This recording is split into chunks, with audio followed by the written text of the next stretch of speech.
Short. You got a laptop? Okay, so Railgun's up next. We're going to talk about privacy on public ledger blockchains. So we got Alan and Edward. And Kyron. Okay, cool. Whoever. Bring them all. You guys ready? All right, yeah. Okay, let's make sure we got you guys ready to go. All right, take it away. Would you guys like an extra microphone? Yeah, that'd be great, actually. Cool.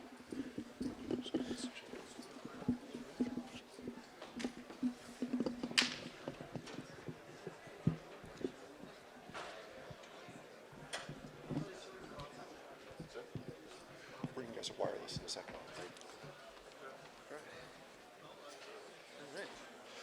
Okay, GM, ETH Denver. So my name is Edward Fricker. This is Alan Scott, and this is Kai Mesquita. And we are three of the contributors to the Railgun project.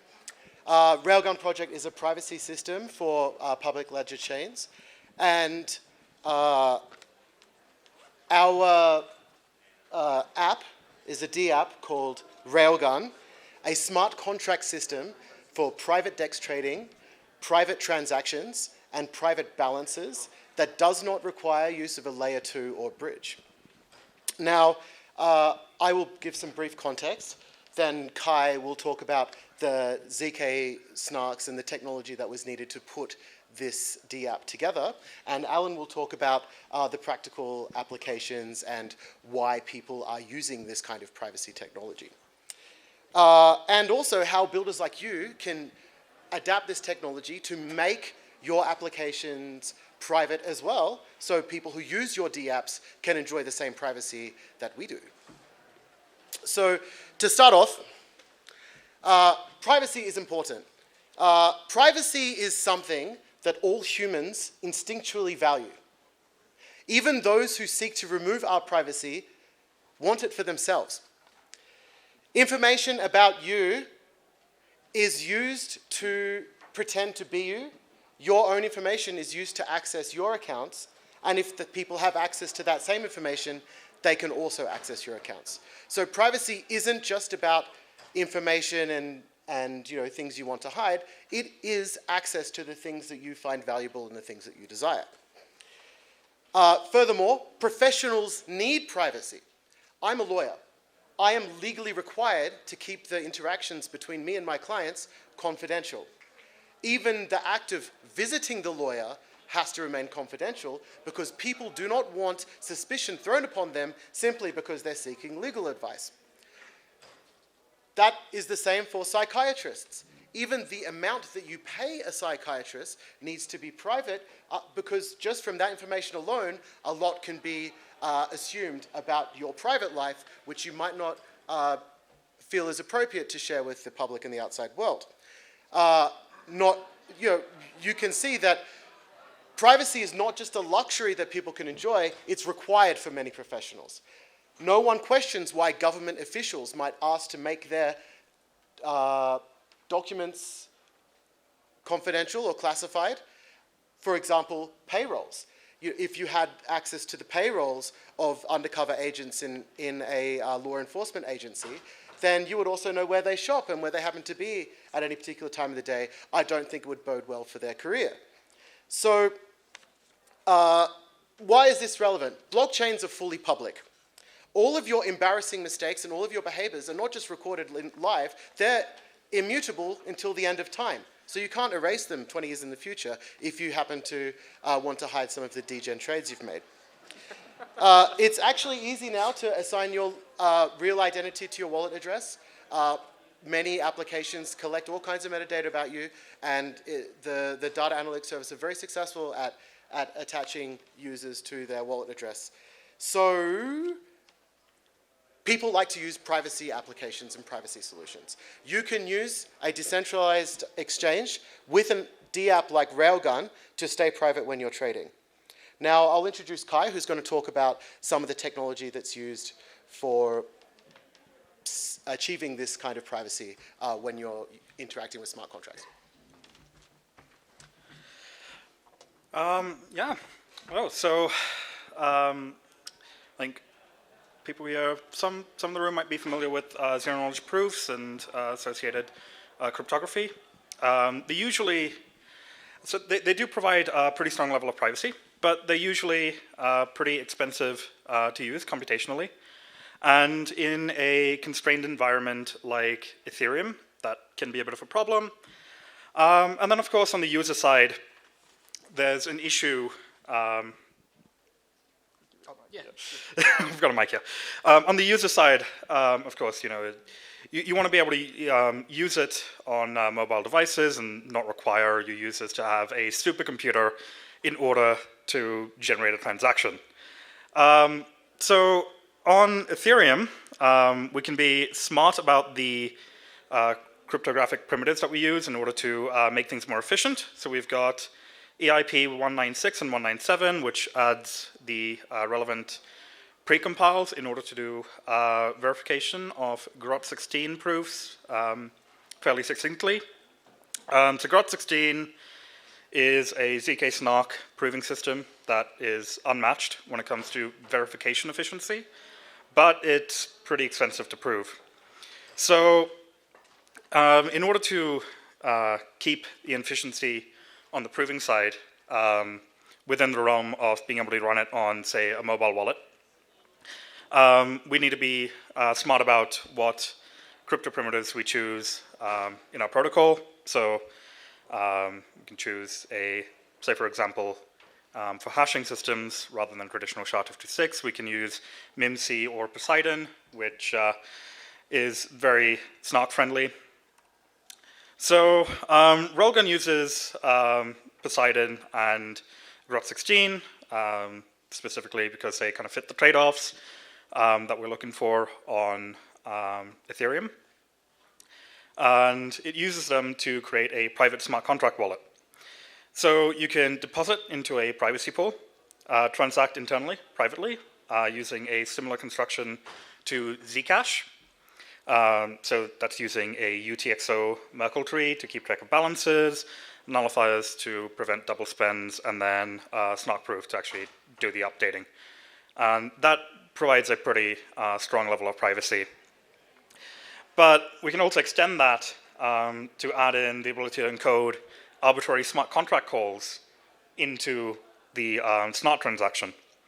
So now you've got a private balance, which you can transact internally. You can use that private balance through arbitrary smart contract calls to interact with DeFi. So that gives you a strong level of privacy. And you can interact with DeFi through a mobile wallet. That should explain the basics of the technical side. If people want to dive deeper into anything, we can take questions at the end. But now I'd like to introduce Alan to talk about the developer experience and applications of Railgun. Yeah, does this mic work? You guys can hear me, right? Cool, sick. Yeah, so the practical applications of all of this tech that he was just talking about, there's three fundamental places that you could use this. First and foremost, of course, is alpha protection. There's a lot of companies out there like Nansen, Chainalysis that are collecting, collating, and then selling all of your alpha. And the shelf life of this alpha in traditional finance will be a lot further than it would be in somewhere in DeFi where you have a public ledger of that you can actually walk backwards and then study, right? So I'm sure everybody here takes and follows things like whale alerts, right? You can just take and walk backwards of people who are growing their balances really rapidly and steal their alpha that they've worked really hard to develop. You can take and avoid negative publicity. Some of you guys here work on DeFi teams that have tokens, and you have practical reasons that you have to actually take and sell those tokens. If you have a team wallet, maybe you want to give those to some developers. You want to pay out bug bounties. Maybe you want to actually pay out an auditor in tokens. Some of these people take those, right? And there's a lot of negative connotations in the marketplace that perhaps come from that, and you can actually do that with a private balance and avoid those. And then, the most important thing, perhaps to me, is anti-surveillance. There's probably a good reason why there's a lot of anons on crypto Twitter, right? Because they don't want to actually take and coincide their DeFi habits with, their financial information, right? And you can use a private balance like Railgun to take and avoid that. So if you're like, I don't know, Mark Cuban trying to get into Olympus and getting a lot of critics about that, you can avoid it. In terms of the SDK, there's three fundamental ways you can interact with the smart contract. First and foremost is Railgun Connect. This will probably be really easy for anyone here to implement. It's just like you would take and connect your MetaMask. You can actually set that up to connect to a private balance and use your private balance in Railgun. We actually have a very interesting part of the SDK that will allow wallet providers to develop an incognito mode. So you can think of this like the control shift in of your MetaMask. So there's some things that you might want to do private. Maybe you want to test out a new alpha and you're not sure if it'll work out well. So you can do that with a private balance. And then of course, like Kai mentioned earlier, there's arbitrary smart contract calls. So you can think of, just like you could do with a public balance, you can take and do arbitrary smart contract calls to Railgun to do staking, farming, swaps, whatever you can possibly think of. Maybe you're competing in the curve wars, trying to bribe as much as humanly possible. You could do that in a private fashion. Yeah, that's kind of the soup to nuts there. We wanted to keep the presentation part kind of short in order to try to open it up for some questions, comments, Yeah. concerns. I just wanted to add, you can go to one of the two websites, railgun.org or railgun.ch, and create your private Railgun address there. Try it out, see how it goes, and use it to read more about the project if you like. And yeah, if you have any questions, then. Could this be extended to collusion prevention? Because I'm thinking about the Gitcoin grants around this session that had the ZK cream, voting for government using zero knowledge proofs to prevent collusion among actors in a governance system. I assume you're talking about.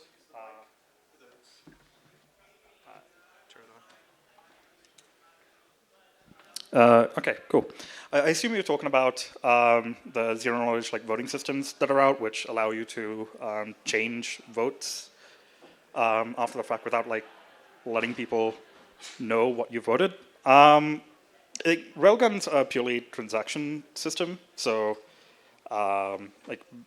you can use ZK snarks to develop a voting system and then maybe vote with a private balance in Railgun. But I don't think. Yeah, we're not a governance platform, so that's a problem for a different project to tackle. You said you support arbitrary smart contract calls. Do the smart contracts you're calling need to be Railgun compliant, or can they just be mainnet app? Yeah, so they can be any mainnet application. Essentially, you encode the ABI information into a particular field in the snark. And the Railgun contract ensures that when the snark or the Merkle tree update's executed, the call that goes out to the external contract with your ABI data also has to be executed and returned successfully before the balance update's committed.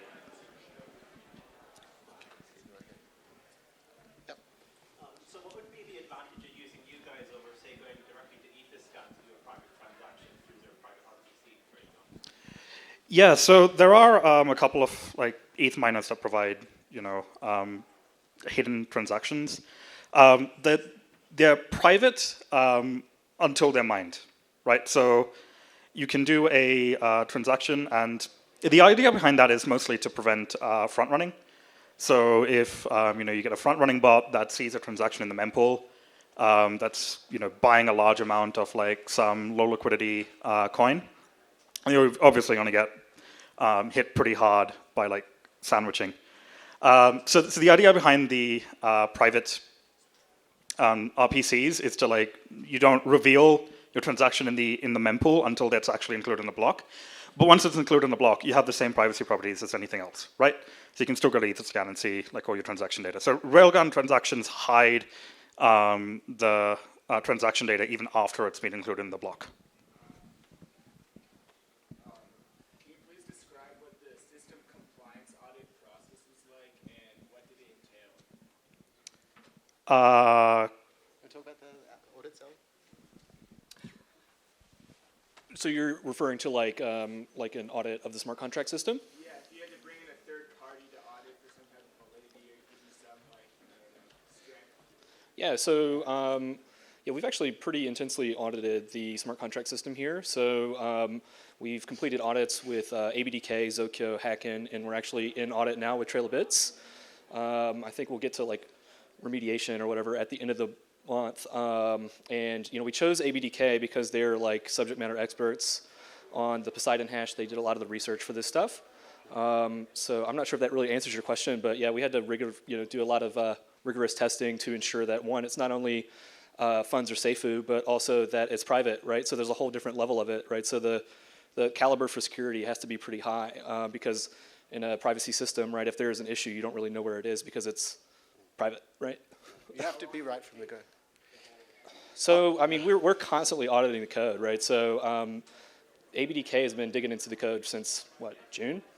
Yeah, and then some of them had a 9-month waiting list, so yeah, we had to wait. Yeah, but Hey, you guys mentioned using Railgun for curve war bribes, but how would that really work if the bribe is not public? How would people know to take that bribe, or if it's working versus maybe a public bribe they can see? Yeah, so this is more about like taking and not revealing who you are as an actor. So we can kind of like extrapolate this out to like Constitution DAO. Right, one of the main reasons why those people lost that auction is because they knew exactly how much they had to bid with. Right, so this is more about obfuscation of like the actor, not necessarily like hiding the exact bribe amount, because you'll actually see that bribe amount come out of the Railgun smart contract.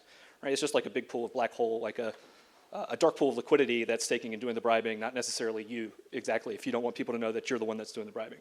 Yeah, but at the end of the day, the people taking the bribe should be able to see what they're getting before they make a move, I guess is where I'm... Yeah, no, you'll see that, right? So you see it, right? But it's all about, in this particular circumstance, right, obfuscating that you're the one that's doing the bribing, right? So it won't be coming from your wallet, but instead from the Railgun dark pool. yeah, people will only see that a Railgun user is sending transactions. They won't be able to see anything else other than that. But once it's sent, then if it comes out of the Railgun system, then it's back in the Ethereum public ledger, yeah. So if I understand correctly, you take private transactions and you sort of accumulate them into a Merkle tree, like on chain in the Railgun smart contract, and then at some point all of these transactions get executed. How long between like entering the Merkle tree and the execution? So the Merkle tree is just purely keeping track of balances. We don't do any accumulation on transaction execution. So the idea behind a Merkle tree is like if you've got the transaction system's UTXO based, and if you have a particular TXO in a Merkle tree, you can use a snark to essentially prove that the UTXO that you're spending is contained within the Merkle tree without revealing which actual leaf in the Merkle tree it is. So that provides the privacy layer there, and then you've got the nullifier, which is a hash of the user's private key plus the fields of the UTXO. So it's not tieable to the UTXO itself, but it's also deterministically like linked. So you can prevent like double spending that way. So in terms of like actual execution speed, it's just a pure Railgun, a pure Ethereum transaction. So as soon as you can get an ETH transaction to block, your Railgun transactions executed. And you analyze the difference in state between the smart contracts. You call it the terminal content transaction list. So you can see the fact that the Merkle tree is updated, but because none of the actual contents of the leaves are revealed on chain, it's just proof of existence that's revealed. You prove something exists, a transaction took place, but you don't reveal the contents of the transaction on chain. Maybe someone near the back or some... okay, yeah. Sure. So I've been trying for a while. So first question is, if a user wants to deposit balance into a private contract and do a smart contract call to use that balance, that smart contract is the ERC20 token contract, and which your contract has never done before. So the user can do this by themselves without you modifying your debt or someone deploy a contract, right? Okay, so the question was, can Railgun support any ERC20 without prior approval? Without configuration, just from the user side. Yes, yes. Any ERC20 works in Railgun, but you should probably not use rebase tokens because they might not work. Yeah. Okay, and the related thing is, if I'm the only person that using that ERC20 contract, there's no privacy because people can observe the income and output, right? Yeah, so in that situation, if you are the only person using like Elon Doge Shiba Mark III, and that's like some token that only you have, then true, your anonymity would be quite poor, but once it's in Railgun, no one would know what you're doing with it. Let's say you sent 1 million Elon Shiba to this person and 2 million Elon Shiba to that person within Railgun. No one knows how much you're sending to anyone else. Of course, it would be obvious that you're the only person using Elon Shiba in there because you're the only depositor. So your anonymity would be quite low in that situation, but your privacy of the transactions that you do within Railgun would still hide the amount. And also no one would know that you're making transactions of that particular token inside Railgun, right? Do you have any concerns about federal regulation and the future of anonymous transactions?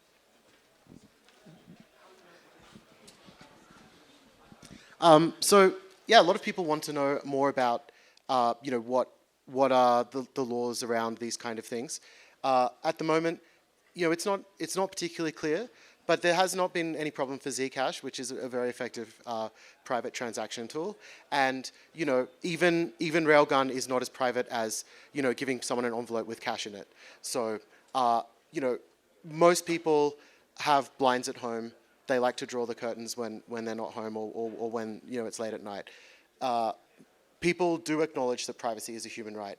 So there's always a line that's drawn. And like I said, even the government wants privacy solutions. So I personally, this is not legal advice, but I personally believe that there will not be a problem with having useful privacy solutions because people professionally need them. Not just hedge funds, not just big whale traders, but normal people and government officials do need privacy solutions for their financial transactions. So Railgun is a permissionless tool. It's completely decentralized. There's no Railgun company. It's an open source project that hopefully some of you guys will also contribute to. So yeah, at the moment it seems like everything's good, and because people really need this kind of solution. Thanks, guys. Yeah, cool. Okay.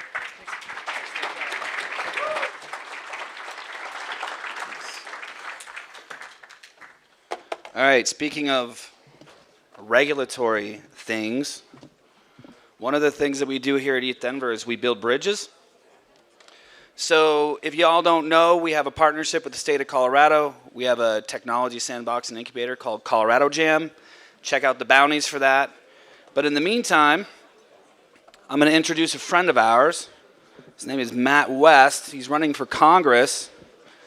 And his talk today is about defending crypto in Congress. So one of the things that we believe at SporkDAO is that, we've got to build these bridges. This isn't going to be just some, mutiny that we're just going to take over everything. We've got to be able to figure out how to transition from here to there. So I'm going to give the podium to Matt. You ready? All right, let's do it.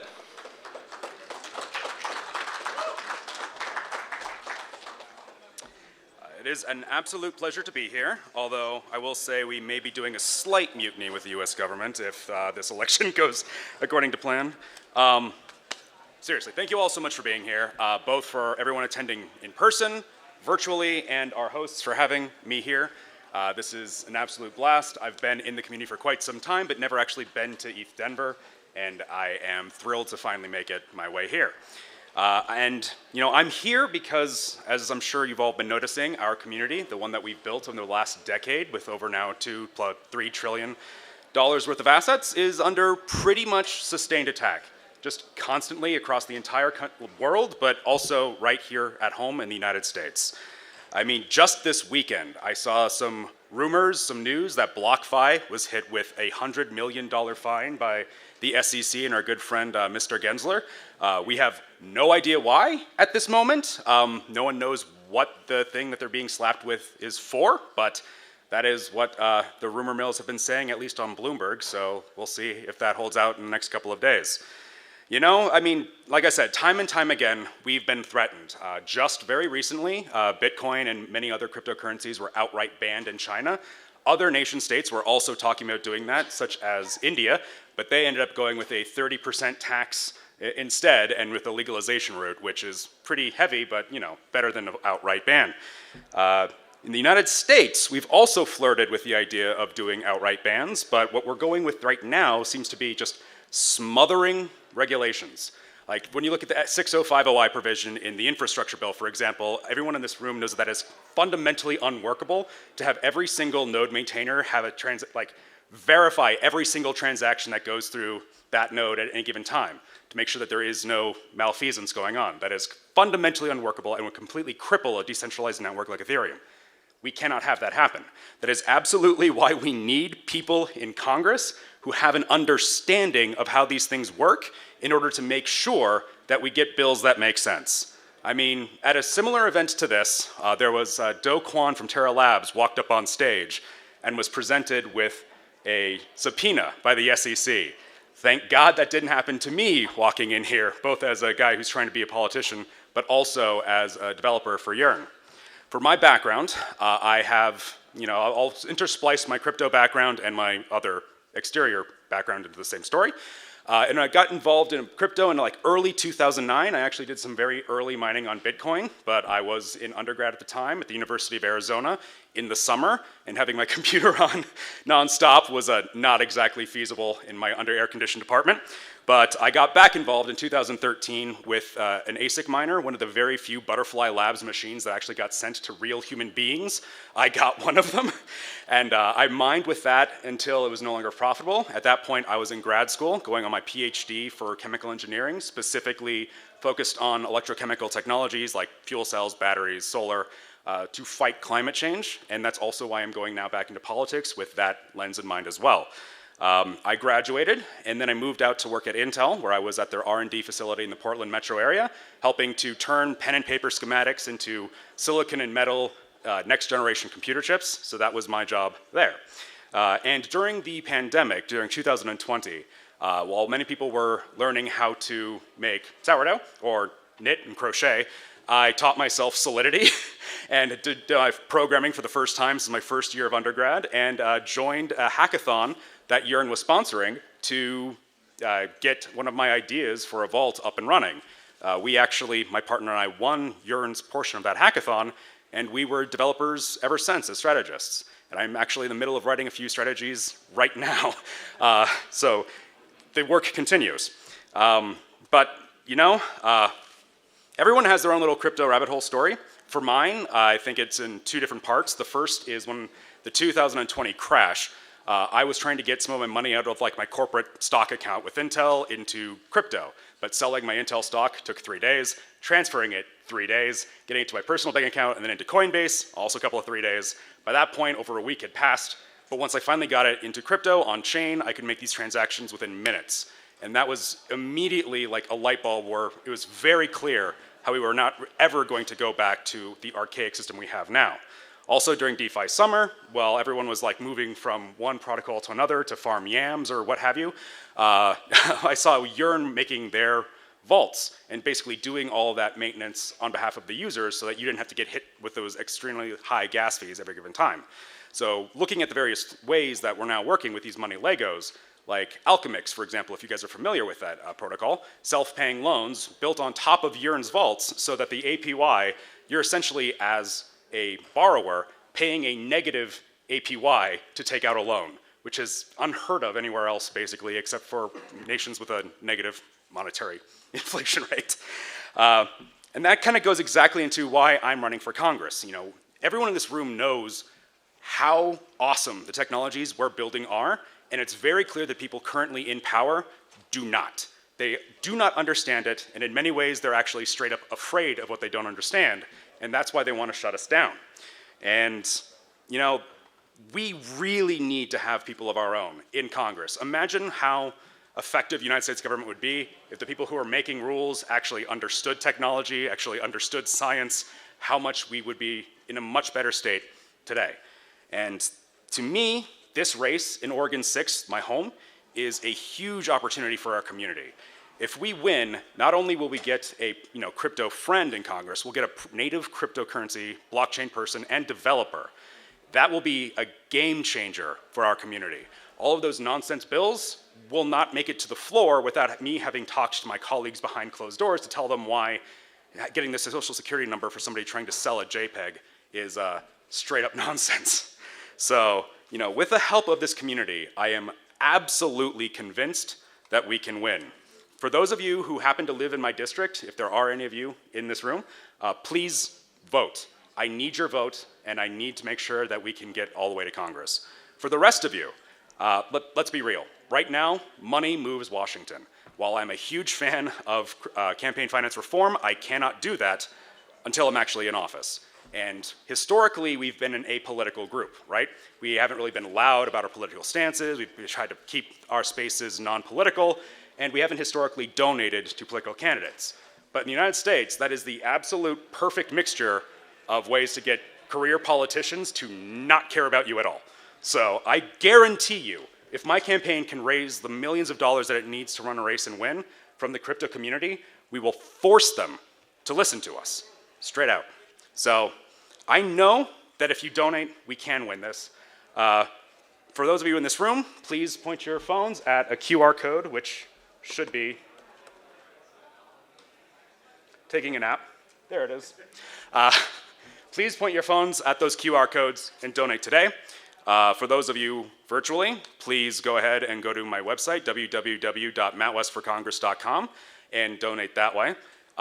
Thank you all so very much, and I would be more than happy to answer any questions that you have. Yes? Thank you.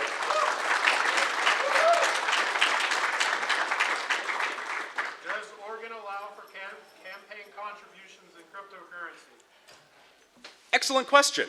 Oregon, no.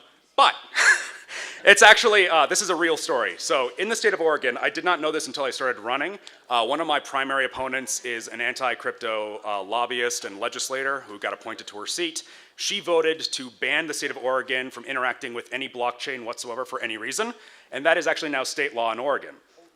But since I am running for federal office, I don't have to care about that. So my point is, this district leans Democratic, and right now we are kind of in the top 2 positions, so it's very likely that whoever wins this primary will be the next person in Congress. So if you don't want another anti-crypto politician in Washington, I mean, this is our chance.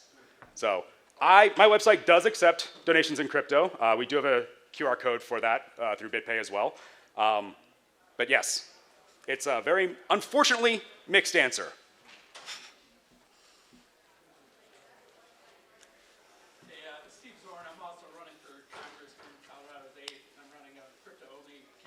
Awesome. One of the things I'm struggling with is like, hey, give me your crypto, but I also need your name, address, employer, job title, and to attach that. So how are you dealing with that? We have campaign finance laws which require us to understand what your job and employer is, where you live, and those are just that's the law. We have to be compliant with it, which is why I can't just throw up a .eth address and have you all throw money into that wallet. That would be profoundly illegal, so please do not do that. But what I'm basically trying to tell people is, like, this is really important. I know that this is a little awkward for you when you're doing these donations, but that's the law as it stands, and if you want someone to defend your right to even be in this community and build and, shitpost on Twitter, like, you gotta do it. And that's really just the thing. So, like, it really depends on, also, when we're talking about crypto donations, if it's under $3,000, you don't have to go through like an hour's worth of KYC. So, if you get people who are fortunate enough to be able to give you more than $3,000, ask them to do it in 2 contributions. So you can only give $2,900 actually max? Yes. $2,900 is the maximum for each race, the primary and the general. So the max anyone can give in any given election is $5,800. That's why I can't go to Ryan Selkis and get him to just to float my entire campaign. It won't work. So that's why I need everyone here to give what you can to my campaign, because that's how we will win this. Sorry, what was that question? Businesses cannot donate to congressional campaigns outright, and regardless, I've sworn off corporate money. I do not want to have that issues like, say, with Big Pharma, for example. So I'm just only accepting money from, like pro-crypto political action committees. If they are a bundling organization like HODLPAC, I will be accepting money from them should they choose to give it to me. But mostly, I've got to raise it through individuals.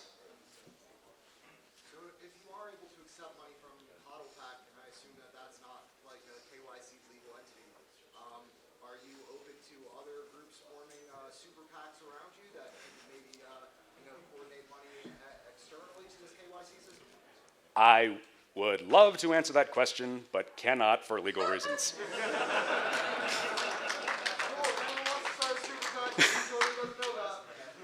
I can know it exists, but that's the end of the conversation. Yes, please.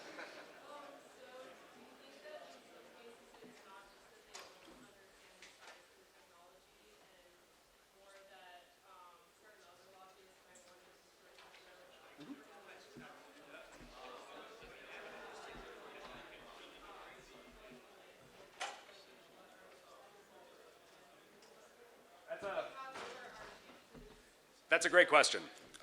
The question for those of you on this side of the room, I'm assuming you didn't hear it, was is it just people who are afraid of what they don't understand, or are there actually entrenched like lobbyists who are actually out to get us more or less? And in all honesty, the answer is both. Like most of the career politicians that are currently in office, especially in my party, the Democrats, don't really understand new technology. I mean, we all know the meme of the internet being a series of tubes and whatnot, talking about, recently, Finsta, for example. So when people don't understand something and they're afraid of what they don't understand, they will go to the people who they've trusted for quite some time. And for many of those would be, the other financial institutions, which would be traditional banks. And we are building an entire infrastructure here to disrupt the traditional banks. So they are clearly not fans of us. And so because of that, it's a really sort of a mixed issue there, where a lot of corporate politicians are funded or backrolled basically by these large banks or these other institutions who do not want to see this technological innovation spring up and threaten their bottom line. And also people are just scared of what they don't understand. So I really do believe it's both. And the way that we win is this is an open district. There is no incumbent. Right now, there are a few different districts across the country that have pro-crypto candidates, but they're always against some like entrenched incumbent, like Brad Sherman, for example. It will take a tremendous amount of money to unseat Brad Sherman. This district is open. I have no incumbent. Nobody in this race is particularly well known. That means $2 million can win this race outright, straight up. So this is a huge value proposition as well. Does that? Sure.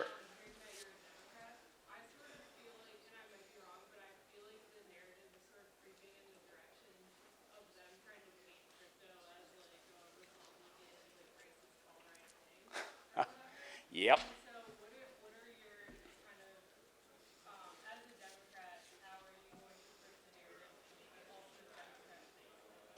Yeah, I mean, that you're absolutely right. We are in a very hyper-polarized community right now. And if one side's for something, the reflexive reaction is the other side is against it. So when we're talking about my fellow Democrats, a lot of them do not really like this technology because they see it as far-right libertarian, the original narrative of Bitcoin with the original signature on the Genesis block talking about the bailouts. That narrative has persisted for quite some time. But when I'm going to be talking to my colleagues about why I believe in this, there are so many different venues that do fall within a democratic sort of value set. Banking the unbanked, 60% of people in this country who do not have access to a bank account do have access to a smartphone. That's a huge win right off the bat. Talking about the democratization of the internet with Web3, you have to specifically approve any transaction that happens whatsoever. So if any company wants to harvest your data, you have to actively give them permission to do so. Whereas right now, like Google, Amazon, Facebook are all just scraping your data and you have no say about it. So it's little things like that we're trying to tell them, like, look, we're giving We're building an entire infrastructure to democratize the internet, to give everyday people access to the same financial tools that the wealthiest have had for generations, but we've been locked out of because they don't have $1 billion to throw at a bank and ask them to do clever stuff with. Now we can do things like take out loans on our assets with, say, Aave. But traditionally that's been something that's been reserved for hyper-millionaires or billionaires. So with just even those three things, those are all core democratic values. And I will just speak to that and try to tell them, like, this is why I believe in it. This is why I think it is in line with our values. And really, like, you've just been listening to an outdated narrative.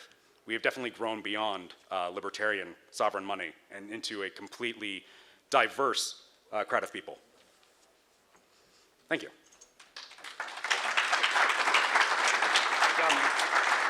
Thank you. Thank you again. Donate, please. Okay, well, we have a little bit of a switcheroo we're going to do on the calendar. Unless anybody's seen James Young, have you guys seen him? Colorado kids. All right, well, we're going to switch up. So Kevin Waukee is going to jump up. My homie Kevin. What's up, dude? Hey, everyone. Kevin Waukee from Gitcoin is going to talk about funding for Colorado using quadratic methodologies. You ready? I'm ready. Do it.